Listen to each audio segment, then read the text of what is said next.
Good afternoon, my renegades. Welcome back to Rogue Radio, and today is Renegade Times. It's a new week, there's new news, and because let's talk about it in the next segment. Give me a second.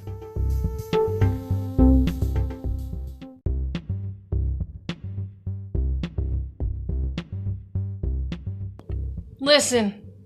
I know it may be big news, it may not, I don't know, and I really don't care, but China has had a very interesting weather problem, and because of what has rained down upon them,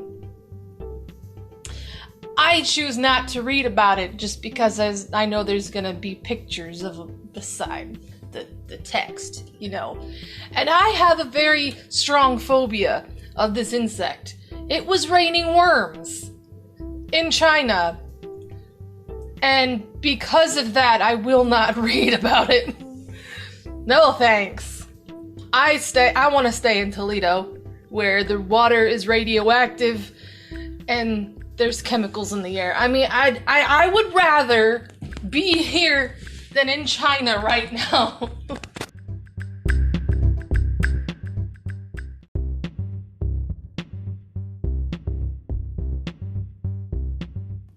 And listen, I'm about to eat. I made myself a very nice lunch of salmon teriyaki, and I don't want to be grossed out while I read it. Read shit like that. Anyway, if you have any comments, questions, or concerns, feel free to talk to me. And the links are right there down in the description below. If you don't know the drill, I don't know how to help you. It's down in the description. All right.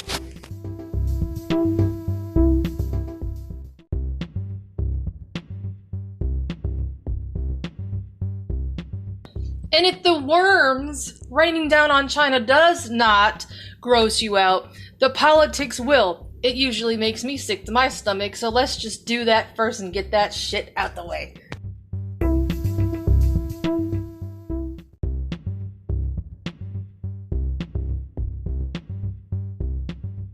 So, I have not been keeping track of this story. I am learning as I go.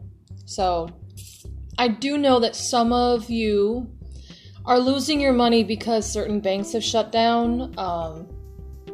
Certain credit card companies have been not giving you money. I've seen it on TikTok. I've seen it on Facebook. It's all over social media right now, and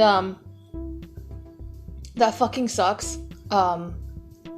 I really hope you guys get your money back, because a lot of us have to work from paycheck to paycheck, and it's not right for the bank to withhold money from us, and it shouldn't be a thing. It should not be happening. So we're going to talk about that, I think, in this article, but I just wanted to say that because I've seen a lot of people complain about the banks shutting down and stuff like that. So I need to educate myself as well as giving you guys updates. So, regulators shut down second bank in race to contain fallout from Silicon Valley bank collapse. So, federal regulators announced over the weekend that they will fully back all depositors of Silicon Valley Bank, guaranteeing that they are paid back in full after the bank collapsed last week. The announcement late Sunday afternoon came from the Treasury Secretary Janet Yellen, Federal Reserve Board Chair Jerome H. Powell, and FDIC Chairman Martin J. Gruenberg. Depositors will have access to all of their money starting Monday, March 13th. So today, technically. But the statement said no losses associated with the resolution of Silicon Valley Bank will be borne by the taxpayer. The federal agencies also revealed that a second bank was closed in New York on Sunday by state officials. What for? Why are they closed? See, this is what would happen. Now, I don't want to get conspiracy all of a sudden, but you know me, it's a second nature to me. So I have talked about FEMA camps before and how the bank will have control over certain people and how much money they can deposit or withdraw. This could very well be the start, or at least they're testing the waters to see how we react. But we are also announcing a similar systematic risk exception for Signature Bank, New York, which was closed today by its state chartering authority. The statement said, all depositors of the institution will be made whole, as with the resolution of Silicon Valley Bank. No losses will be borne by the taxpayer, shareholders, and certain uncensored debt holders will not be protected. Senior management has also been removed. Any losses to the deposit insurance fund to support uninsured depositors will be recovered by a loss special assessment on banks as required by law. SVB announced a 1.75 billion share sale on Wednesday. Listen, I don't like that Daily Wire has pop-ups now. I was doing very well with reading this. But Wednesday, after the company suffered heavy losses from the liquidation of a 21 billion bond portfolio, raising concerns among venture capital firms and startups with ties to the company about the safety of their assets. SVB, the 16th largest bank in the United States and the largest in Silicon Valley, lends to nearly half of the venture-backed technology and healthcare companies. The Federal Deposit Insurance Corporation said on Friday that SVB was closed by the California Department of Financial Protection and Innovation. I still don't understand it, but I would still have to read more about it.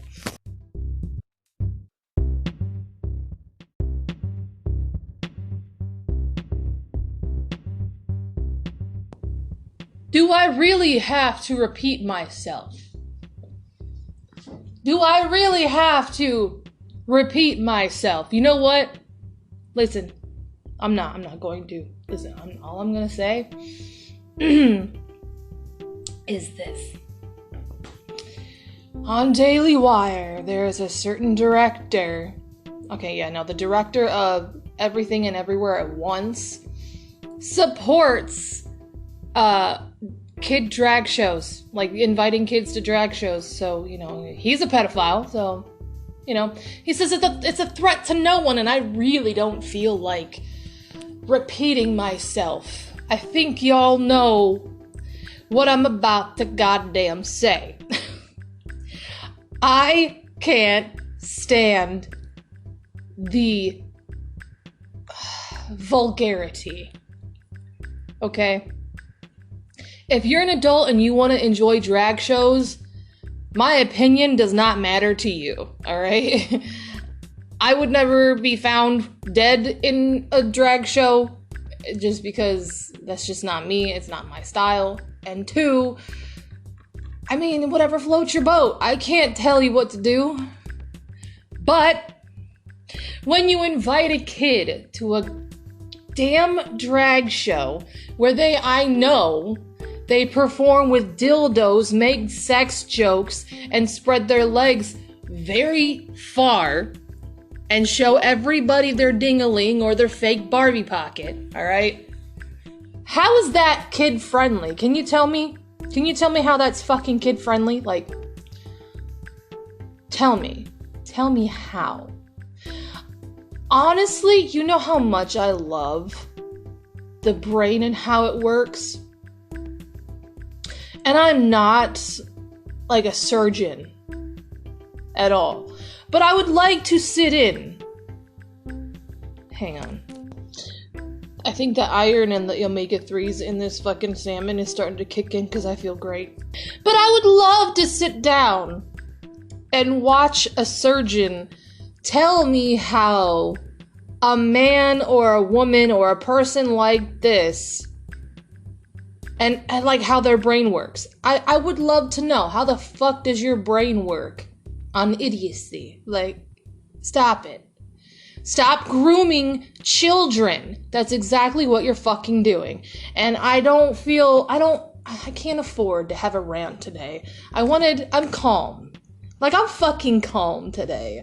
I want to have a good time on Rogue Radio today. But when that happened, I gotta talk about it, but I've talked about it so many times.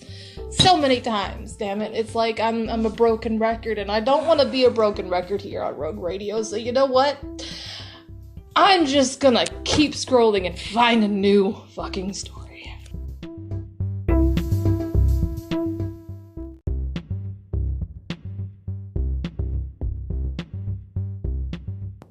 Listen, don't go to Mexico on spring break, and this is why, okay? Let me just read this for y'all. Significant safety threat. Spring breakers should avoid travel to Mexico, Texas authorities say.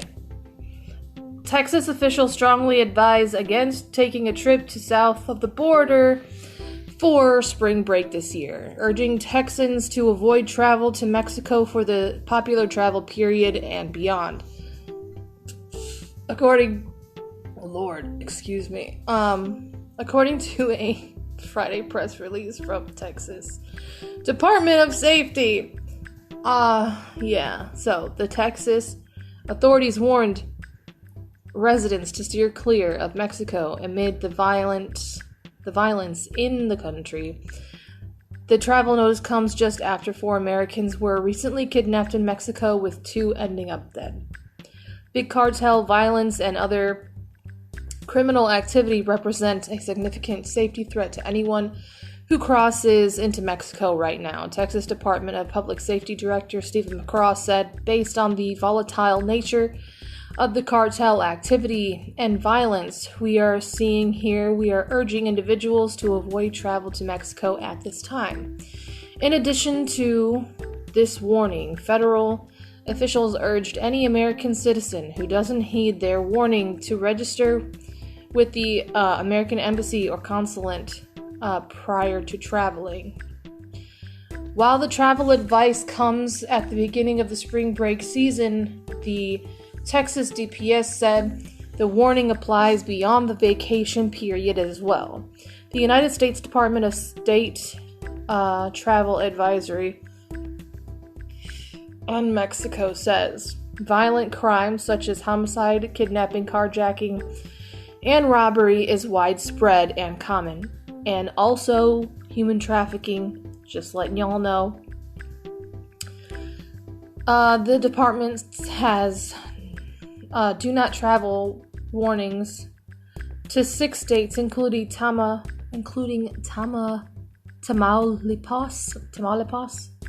I don't know. Where the 4 Americans were recently kidnapped. In addition, they warn Americans to reconsider travel to 7 Mexican states and exercise increased caution during the travel in 17 states. The department says to exercise normal precautions in just 2 states. March 3rd, 4 friends from South Carolina crossed the border to Matamoros in the northeastern state of Tamaulipas, which borders the southernmost part of Texas. Okay. They were caught in a drug cartel shootout and forced into the back of a pickup truck at gunpoint. Officials in Tamaulipas, I don't know how you say that, I'm really sorry, said the cartel members moved the victims throughout the state after the kidnapping to confuse and evade the rescue efforts. The Daily Wire reported 2 of the Americans, Shahid Woodard and Zindell Brown, did not survive. The State Department Travel Advisory for Tamaulipas says criminal groups target public and private passenger buses as well as private automobiles traveling through Tamaulipas, often taking passengers and demanding ransom payments. Additionally, three women who traveled from Texas to Matamoros, Mexico, reportedly to sell goods at a flea market, have been missing for roughly 2 weeks, according to authorities. Unfortunately, they are most likely dead or trafficked. And I don't like saying that, but they crossed into Mexico February 24th, NBC reports in a statement. The FBI said it cannot comment on the ongoing investigation, but relentlessly pursues all options where it comes to protecting the American people, and this doesn't change when they are endangered across the border. Yeah, my heart goes out to the missing family members and the ones that have died. I'm really sorry.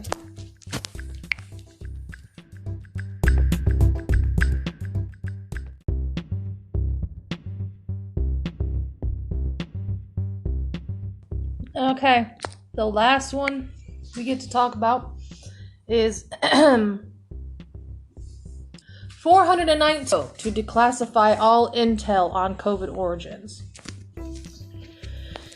The House voted overwhelmingly on Friday morning to approve the declassification of all Biden administration intelligence on the origins of COVID. The House voted 419 to 0 in favor of the bipartisan measure, according to Axios, whatever.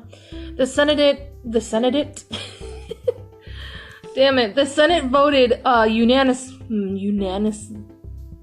Why am I so bad? Am I okay? Like, whoa. I don't think I've ever had such a problem talking today. I need a vitamin, don't I? Give me a minute. Unanimously. Okay, that's the word. The Senate voted unanimously last week to approve a similar measure. Jesus Christ. The bill would require... Damn, what the fuck is wrong with me? The bill would require the declassification and release of the intelligence related to the origins of COVID and the virus' possible connections to the Wuhan Institute of Virology. So, within 90 days of receiving the president's signature, the Department of Energy and FBI both delivered assessments recently that concluded that COVID most likely originated in a leak from the Wuhan lab. Do we know if that's true, though? How do we know that these are not, like, fake documents that they decided to, like, pull up and be like, hey, let's just blame this shit on China? Like, do we truly know if this stuff actually came from China? Is there evidence? Like, true, hard evidence? Like, do they have the actual petri dish of COVID somewhere stashed in the lab? We need to know. Because documentation can be just made up on a fucking Word document on the computer. You can make it look as legit as you want. But if I don't see, like, physical evidence, I'm not gonna believe this. And that's just me. If you guys choose to believe this, that's cool. That's on you. That ain't on me, because I would rather find shit on my hands and knees trying to find the origin. I am done. I think I don't know what's going on.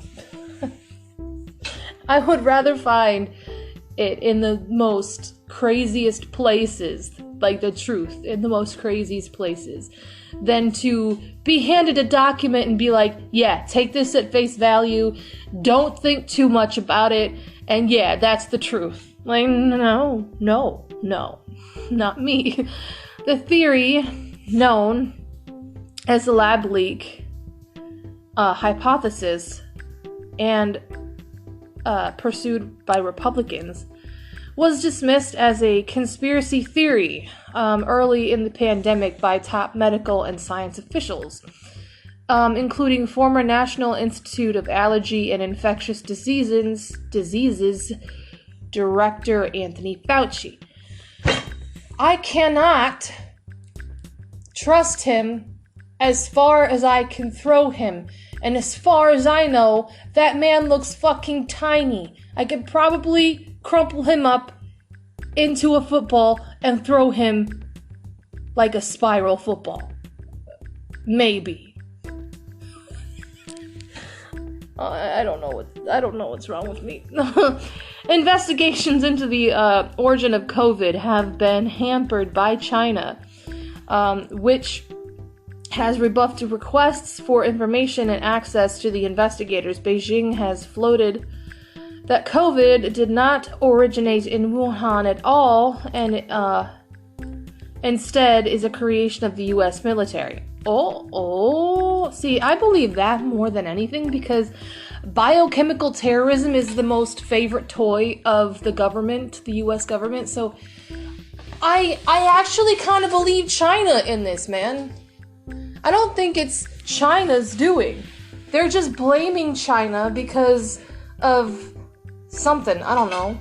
I mean, are we allies of China? I don't remember. Yeah, I don't know. Many Republicans have continued to push the lab leak theory as the most likely origin of the pandemic virus that killed millions globally. See, that makes sense, like, in the government. Like, in the government's mind, they're like, okay, what would satisfy the people? Tell them that it came from Wuhan and it was a lab spill. That's what they want to hear, so might as well give it to them. So it makes sense that the government would lie about this in order for them not to be, in the line of fire of, angry people, because a lot of people did die from this.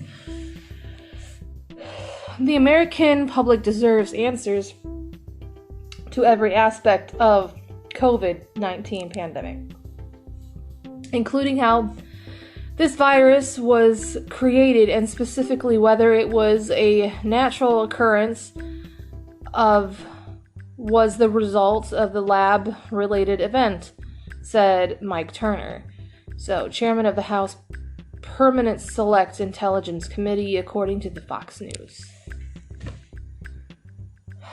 Alright, the House Intelligence Committee, which oversees intelligence community, is aware of classified information that could help inform the public why COVID-19 as a lab leak theory is not just a possibility, but approaches the idea that it is likely, he continued. The Department of Energy, with the network of national laboratories and specialists in biological weapons, is the latest member of the U.S. Intelligence Committee to determine that the likeliest origin of COVID was a lab-related incident. Most people would agree to that because it's been a conspiracy theory ever since it came out as an illness, as like a virus. Like I said, I don't believe in what the masses believe, so I really think that the U.S. did it. The department reportedly shifted its conclusion from the undecided to low confidence in the lab leak hypothesis with new information, though it is unclear what that new information is. The FBI assessed in 2021 that the lab leak theory was most likely the correct theory with moderate confidence. Of course you would. The National Intelligence Council and 4 agencies have ruled against the lab leak theory in favor of the natural emergence hypothesis that says COVID originated in an animal species and somehow made its way into humanity. Y'all know that the government did this, right? I'm just saying.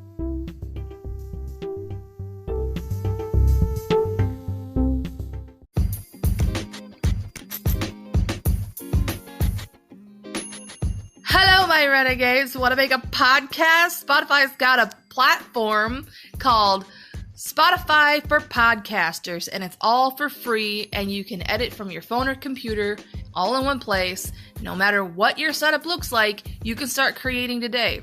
Then you can distribute your podcast to Spotify and everywhere else podcasts are heard. Video podcasts are also available, and if you want, you can do Q&As and polls with your audience to get them involved. With Spotify for Podcasters, you can earn money in a variety of ways, including ads and subscriptions. Best of all, it's totally free with no catch. Ever since I started using Spotify for Podcasters, I've learned that my voice is heard in many different platforms, and I absolutely love it. So, download the Spotify for Podcasters app or go to www.spotify.com/podcasters to get started. Let's have some fun, renegades!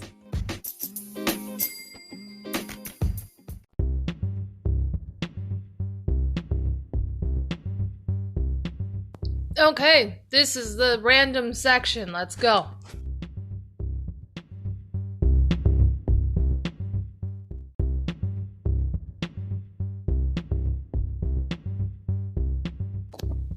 So, here's one random odd thing that happened to me last week. It didn't happen to me per se. Let's not do that. But during, I think it was the last episode of Renegade Times, there was an actual fire in the complex next to me that was going on while I was recording, and I was completely oblivious to it because it wasn't happening to the complex that I live in, but it was happening to the complex next to us. And I had no idea. I mean, I must have been a really dumb blonde that day because I was like, man, there's people talking and laughing. I mean, they must have family over. Man, they were trying to make light of the situation because, Lord, that thing burst through the roof in the next complex. I didn't know anything. I didn't know anything was going on like that until my husband called and he's like, Sarah, do you know that there was a fire going on? I'm like, no, not at all. I'm just doing my own thing over here. Didn't know anything was happening. But thank God, I don't think anybody got hurt, which was really good. I'm just glad everyone's okay. I know they're working on making sure that unit is nice and livable again. I just that was an odd thing that happened and a random thing, and so yeah, that's part of the segment. So yeah, I don't know what to feel about that, because I'm just like, should I just tell myself that I'm fucking stupid because I didn't see that happening? I didn't know that was happening? Like, what am I supposed to say to that? Like, I didn't know that was happening at all.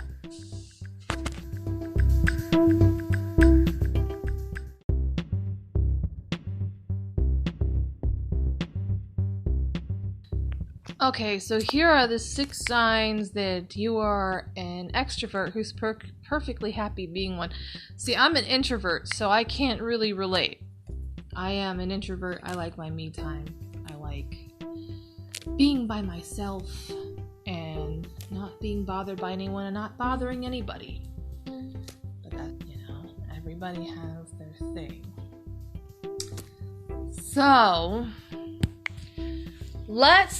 to all the extroverts out there, let's figure out, if you don't know that you're an extrovert, let's go ahead and name off the signs that you are. That way you can figure out if you are or not. So, you like being around other people, but are also happy in your own company. One of the most common stereotypes about extroverts is that they constantly want to be around other people and can absolutely not stand being alone. But this is not always true. While extroverts thrive on crowds and large groups of people, it's not true that they can never stand being alone. Being alone is only intolerable for them when they are forced to be, such as when the world went into lockdown in the height of COVID-19 pandemic. However, extroverts can also find joy in being alone when they choose to be. If you're an extrovert who's perfectly happy being alone, you can probably relate. You know, you are not socializing machines and that never run out of energy. So they do have a time where they can actually sit down and decompress from all of the excitement of being around people. Much like everybody else, you also need time to rest and relax, which is why you find benefit in being alone. In fact, you probably set aside some time to reflect, breathe, and rest from the constant hustle and bustle of a very demanding world. This means that extroverts also like engaging in activities alone as much as they love to do things with friends and family. Number 2 is you like making plans on the weekend, but also like an empty schedule. Many extroverts like going out on the weekend. Perhaps they drink with friends on Fridays after work, watch drag shows on Saturday nights. Man, shut up. Shut up. Shut the fuck up. Or go to the movies with their significant others on Sunday afternoons. But as an extrovert that values alone time while you are making plans on the weekend, you also like having an empty schedule. There's just something about an empty calendar that makes you sigh a breath of relief, a feeling you won't trade for anything else. Having an empty schedule means you're free to do whatever you want, whether it's watching YouTube videos all day or catching up on your favorite TV shows all night, and you just love having this sense of freedom. Yes. Anyway. Number 3, you're friends with many people, but are fine spending time on your own. There's no question that extroverts love their friends. They have many friends. This is because their charm and great socialization skills enables them to easily befriend others, even if it's people they have just met. And as an extrovert, even if you have many friends, you're just as fine spending time on your own. So, while you like going out with friends, you also like going out on your own. This means you don't mind eating out, strolling around in malls, and going to movies by yourself. You like to stay updated, but also like to get disconnected every once in a while. It sounds just like a balanced person. So, like, an introvert will totally avoid a lot of human interaction, when an extrovert seems to be the type of person that you want to be because they're completely balanced. So, I don't know. One of the ladies' extroverted friends, the person who wrote this damn article, once told me that they went off social media once and it was life-changing. Since then, instead of being their usual chronically online self, their online presence has become rather sporadic. They told me that this was because they've never felt as much peace on social media, as they did when they went off of social media, and I think that this is true for a lot of extroverts. Number 5, you like to chat but also find peace in silence. I find peace in silence. I love silence. Especially when I write I find myself like I can only write if I have complete silence, because it gives my brain room to think other than trying to engage with people or my husband when I'm writing, you know. So I understand this part. Without a doubt, extroverts like to chat. As an introverted person myself with many extroverted friends, I can say this with confidence because I have many extroverted friends. I find my friendships have even been easier with extroverts because I can stay quiet for long periods of time. In our times, damn it, there's police. There's police. Is there another fire? I know that's not a joke. I'm cautious now. But I can stay quiet for long periods of time in our times together, and it would never be boring for either of us. However, while extroverts like to chat, extroverts who find value in being alone can also enjoy silence. If you're one of them, I'm sure you can relate. You listen to people around you, but you don't live by their expectations of you. At this point in this article, we already know that some extroverts can enjoy solitude as much as they enjoy other people's company.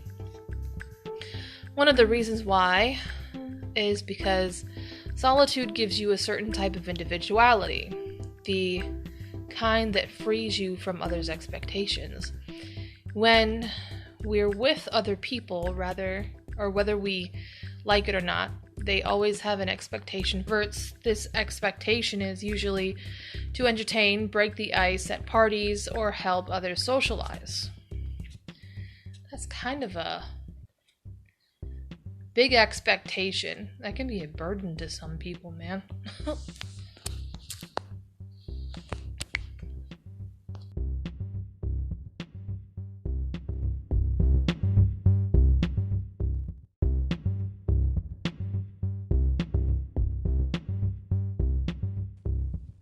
Okay, this one should be interesting, so let's get to it. It's another psychology thing, but the uncomfortable mental test that shows the healthy or unhealthy way you express emotions. Everyone would love to know all of the deepest aspects of their personality, to know exactly how and where they fit in the world. Every day, someone is coming up with a new tool, test, or quiz to gain insight into who they are. Is this a quiz? Because I don't want to do a quiz. But anyway, ouch. I think it's an ink blot test. One such personality test is the Blob Tree Test, a psycho-emotional test developed by the famous British psychologist Pip Wilson. What is the Blob Tree Test? Oh, Lord. Okay. Wilson, an expert in emotional intelligence and experiential learning, created the test to help children, young people, and adults become aware of their feelings and emotions to find what kind of person they are. The intent of the Blob Tree Test is to help people to maximize their own potential and achieve balance in life.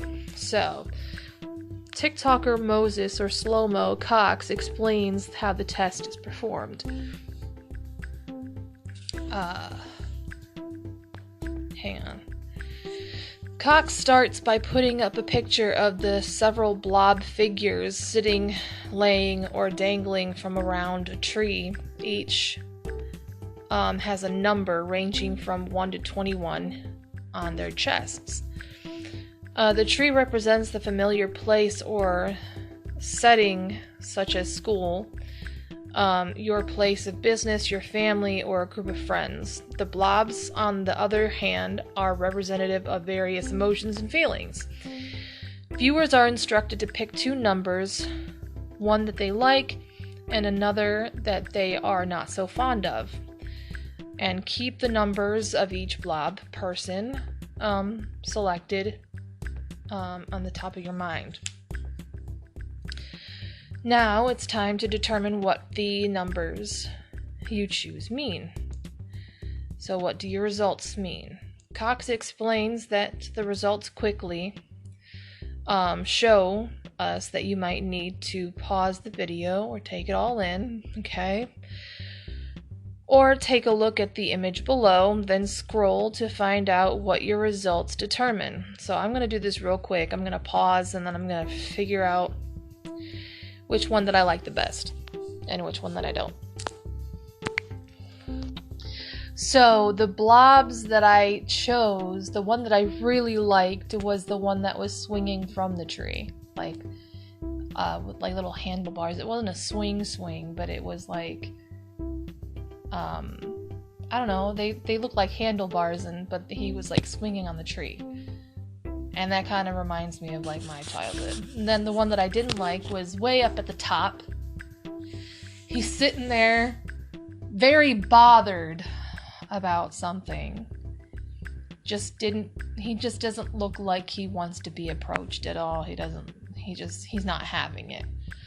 So, those are my two. So, let's figure out what these actually say about me. So,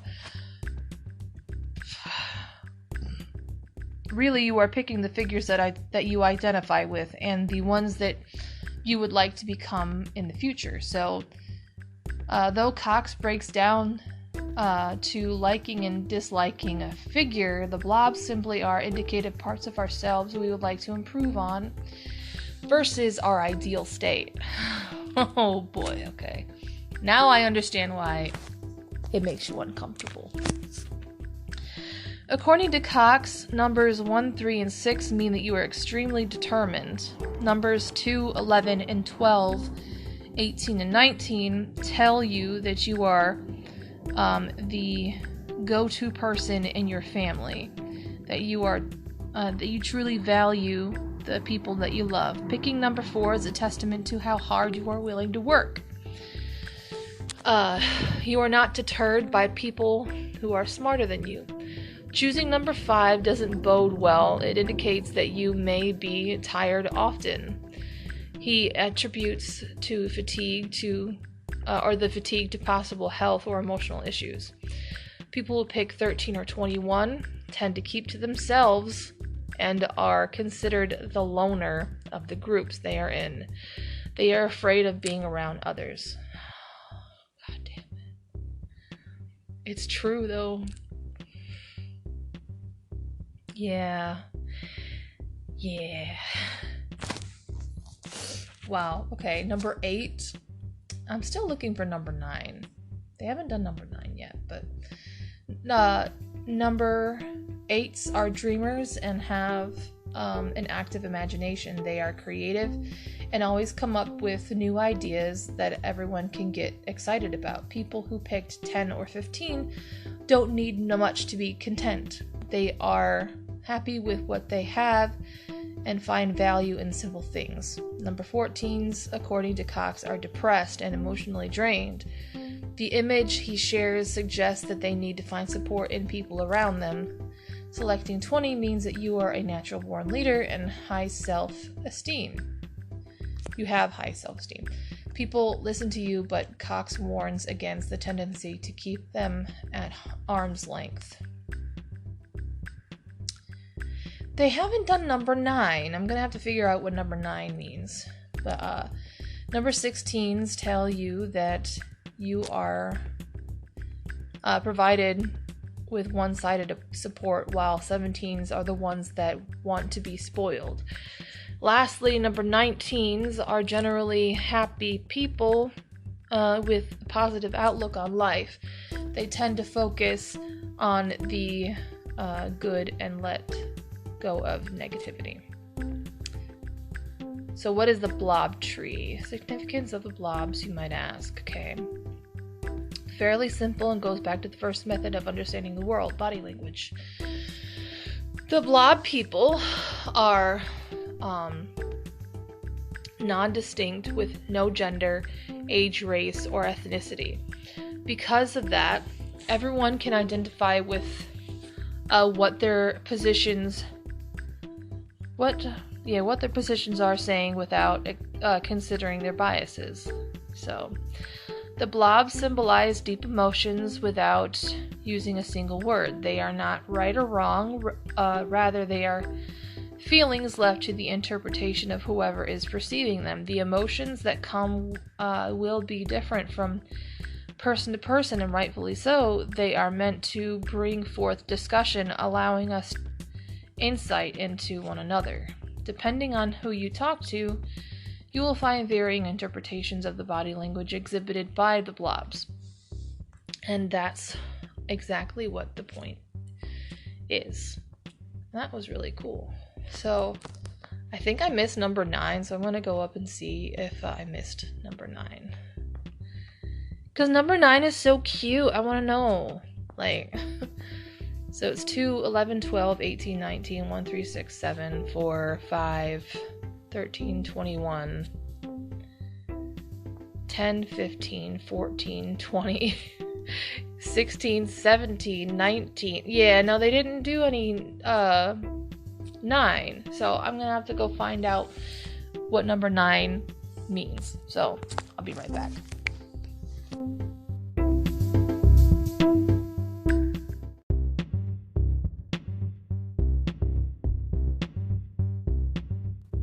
Okay, I'm back with the little blob tree definitions. So, little man number 21 is a person who tries but does not know how to find the best solutions for his life. He is the little man who must learn to ask for help from those around him to give up his suspicious nature. Yeah, that does explain me. I'm not proud of that attribute, not attribute, but the trait that I have. I'm slow to trust people. If you choose little man number 9, 19, or 4, it defines you as a non-social, suspicious, and confident person.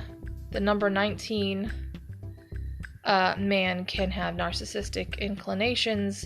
I want to go to number 9. And the number 9 little man will do anything to prove that he is wonderful too, but it's easier to keep his lonely side because in this way he justifies his mistrust in others. But he looks like he's having so much fun by himself. Maybe that's why. He's trying to let people know that he doesn't need anybody. Man, damn. Man, this is deep shit. Like, I don't know how to... Man, okay. I just thought that this was a stupid-ass trend, but this is actually real. So, like... Yeah, the number 9 little man will do anything to prove that he is wonderful too, but it is easier to keep his lonely side because in this way he justifies his mistrust in others. So I just got one big screwy personality, I guess. But he looks like he's having so much fun. Like, I didn't think it was gonna be dark. Damn. It reminds me of, like, how I used to have so much fun by myself, like, swinging on a swing from a tree. Like, that was, like, my favorite thing. But I understand. Yeah. I don't like it, because apparently I have one just screwy-ass personality to where I try too hard, but I also don't trust others. And then little man number 9 is like, man, I'm fine by myself. I don't need nobody else. Like, help. Send help. Oh my god. Okay. Yeah. That's sad. I'm so sorry.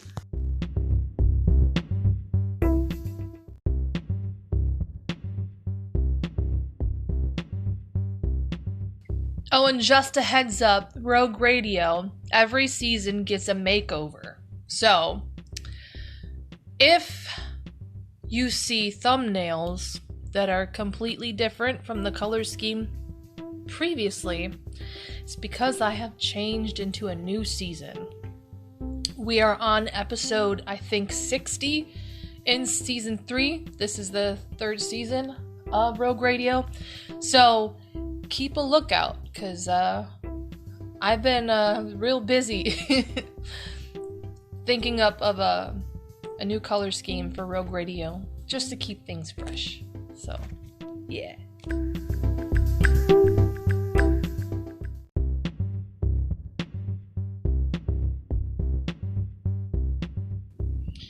I am going to post the picture of the Blob Tree Test so that you guys can analyze yourself, because this shit really fucked me up. I really need to trust people more, apparently.